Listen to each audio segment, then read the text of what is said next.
উচ্চ মাধ্যমিক চতুর্থ সেমিস্টার 2026-এর এটি পলিটিক্যাল সায়েন্সের একটি মডেল প্রশ্নপত্র। ছাত্রছাত্রীদের বলবো পুরো ভিডিওটা দেখবে। আশা করি কাল যে তোমাদের পলিটিক্যাল সায়েন্স পরীক্ষা রয়েছে অনেক প্রশ্ন তোমরা কিন্তু কমন পাবে। আজ সংস্কৃত বিষয়ে ম্যাক্সিমাম কমন ছিল, সবার পরীক্ষা ভালো হয়েছে। তো ভিডিও শুরু করার আগে যারা সোমনাথ পাইন বা পাইন স্যারের ফেসবুক পেজটি এখনও ফলো করোনি অবশ্যই ফলো করে দেবে। ইউটিউবে দেখতে চাইলে পাইন স্যার ইউটিউবটি অবশ্যই সাবস্ক্রাইব করে দেবে। দেখো তাহলে তোমাদের 40 নম্বরের প্রশ্ন, 2 ঘন্টা 10 মিনিট সময়। ক বিভাগ থেকে দেখো 5টি প্রশ্ন করতে হবে 2 নম্বর করে। একে দেখো উপভোক্তা আদালতের 2টি কাজ লেখো, অথবা আমলাতন্ত্রকে কেন স্থায়ী প্রশাসন বলা হয়।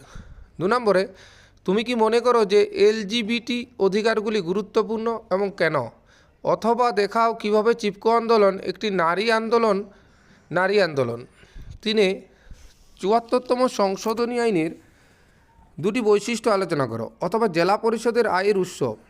4 নম্বর মার্ক্সবাদের মতে রাষ্ট্র কী, অথবা বাস্তববাদ ও ভাববাদ কী।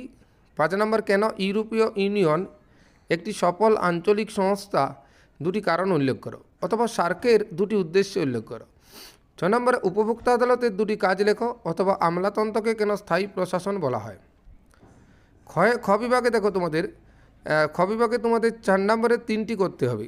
এশিয়ান একটি সফল সংস্থা হিসেবে বিকশিত হয়েছে তা দেখানোর জন্য 4টি কারণ উল্লেখ করো, অথবা বিমস্টেক BIMSTEC কখন গঠিত হয়েছিল এর সাফল্য উল্লেখ করো। 2 নম্বরে নর্মদা বাঁচাও আন্দোলনের গুরুত্ব ও বৈশিষ্ট্য আলোচনা করো। 3 নম্বর খুব গুরুত্বপূর্ণ প্রশ্ন, 3 নম্বর 368 নম্বর ধারা অনুসারে ভারতের সংবিধান কিভাবে সংশোধন করা যেতে পারে আলোচনা করো, অথবা গ্রাম পঞ্চায়েতের কাজগুলি আলোচনা করো, অথবা চিপকো আন্দোলনে নারীদের ভূমিকা উল্লেখ করো। তো এই গেল তোমাদের 4 নম্বরের প্রশ্ন। গুরুত্বপূর্ণ প্রশ্ন আছে, একটু ভালো করে দেখবে।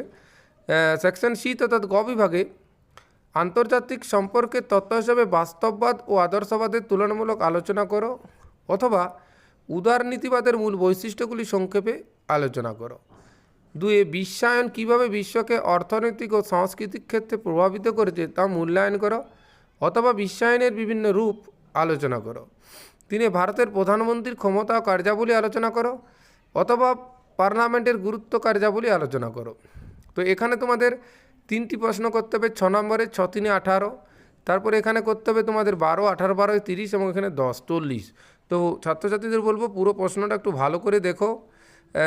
আশা করি এর মধ্যে থেকে তোমরা কমন পাবে। অবশ্যই তোমাদের আগামীকালকের যে পরীক্ষা রয়েছে অবশ্যই কমন পাবে, ভালো পরীক্ষা হবে।